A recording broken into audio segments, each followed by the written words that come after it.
मालिक को प्रणाम। आज का विषय सहनशीलता। गुरुदेव अपने इस सिद्धांत की जीती जागती मिसाल हैं कि जिस तरह पंछी अपने दोनों पंखों की सहायता से निर्विघ्न उड़ान भरता है, उसी तरह इंसान को भी आध्यात्मिक और भौतिक दोनों पक्षों को साथ लेकर अपना जीवन यापन करना चाहिए। ये सहज मार्ग की अत्यंत महत्वपूर्ण और दूरगामी मूलभूत शिक्षाओं में से एक है। इसका सीधा साधा मतलब यह है कि इंसान को जीवन के न तो दैहिक और न सांसारिक पहलू की अवहेलना करनी चाहिए और न ही आध्यात्मिक पहलू की। गुरुदेव दुनिया को यह क्रांतिकारी संदेश ऐसे समय में दे रहे हैं जब उसे इसकी सबसे ज़्यादा ज़रूरत है।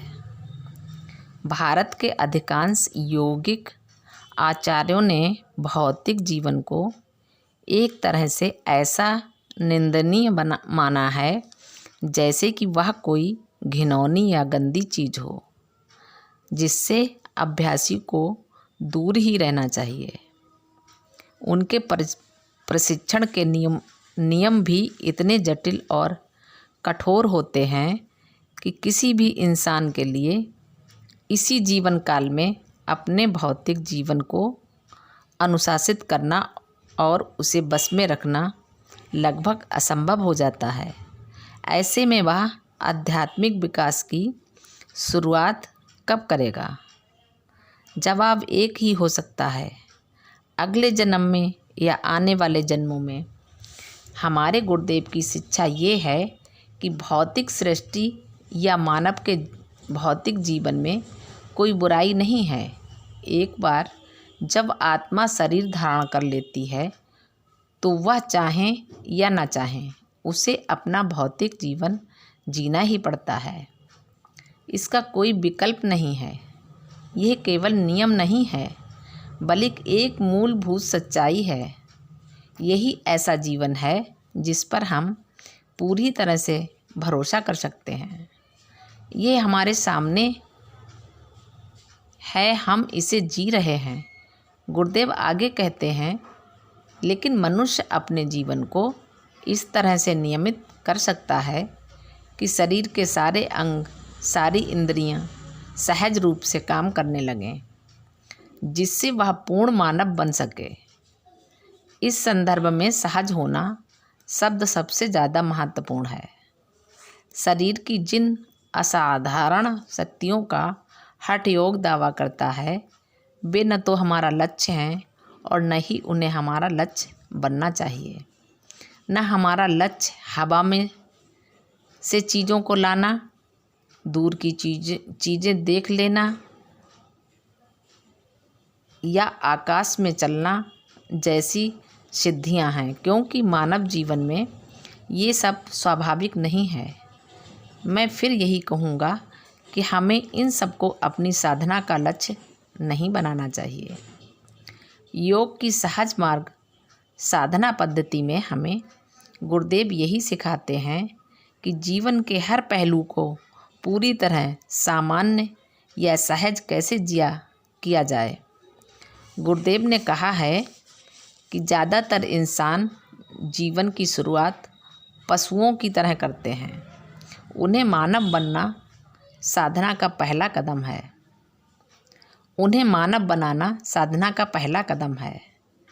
ध्यान द्वारा मन को साध लेने पर मन सही ढंग से काम करने लगता है और फिर उसका असर शारीरिक गतिविधियों पर भी पड़ने लगता है और इस तरह पशु मानव अब असली मानव बन जाता है। इस तरह शुरुआत मन से ही करनी चाहिए। तो ये समझने की बात है कि जो भी प्रक्रिया शरीर से शुरू की जाती है वह उल्टी गंगा बहाने जैसी होती है। अभ्यासी का काम है ध्यान करना। दिव्यता की इस साहसिक खोज में अभ्यासी की यही भूमिका है। अभ्यासी पिछले संस्कारों की सफाई करना और प्राणाहुति देना गुरुदेव का काम है। मैं इस विषय की और अधिक चर्चा नहीं करूँगा, क्योंकि गुरुदेव द्वारा लिखी किताबों में इनका विवरण विस्तार से दिया गया है। एक महत्वपूर्ण पहलू पर मैं अवश्य जोर देना चाहूँगा कि इंद्रियों के नियंत्रण या बहिष्कार की बात नहीं कही गई है। यहाँ सभी इंद्रियों को पूरी तरह सामान्य करने की कोशिश की जाती है, किसी को भी नष्ट नहीं किया जाता। गुरुदेव की शिक्षा ईश्वरीय प्रज्ञा पर आधारित है। ईश्वर ने सृष्टि की रचना की है। किसी खास वजह से ही उसने भौतिक जगत की रचना की होगी। हमारी भौतिक जिंदगी अगर हमें भटकाकर लक्ष्य से दूर और गलत राह पर ले जा रही है, तो जाहिर है गलती हमारी है कि हम अपनी ज़िंदगी सही ढंग से नहीं जी रहे हैं। अब सही रास्ते पर आने के लिए बस हमें जीवन में फिर से सही संतुलन स्थापित करना है, जिससे जीवन के दोनों पहलू सम अवस्था में आ जाएं और उनमें तालमेल बैठ जाए। ऐसा मानव तब दिव्य मानव की अवस्था तक विकसित होने के लिए कदम बढ़ा सकेगा। जैसा कि मैं पहले ही कह चुका हूँ कि गुरुदेव स्वयं इसकी जीती जागती मिसाल हैं। वे एक गृहस्थ हैं। उन्होंने शादी करके पारिवारिक जीवन की कठिन जिम्मेदारियां संभाली हैं। अपने छोटे से जीवन में हम प्यार की जिन खुशियों और जुदाई के दुख दर्द से होकर गुजरते हैं, वह सब उन्होंने भी सहा है।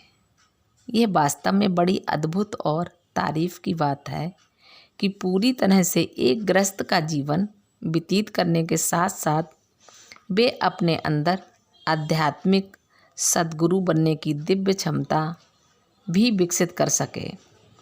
बेशक उनके जीवन का केंद्र उनका परिवार ही बना रहा, लेकिन जहाँ हमारा जीवन परिवार के चारों ओर ही घूमता रहता है और उसका दायरा भी सिमटकर परिवार में ही समा जाता है, वही गुरुदेव के जीवन का केंद्र तो उनका परिवार है, परंतु उसके दायरे में सारा संसार समाहित हो जाता है।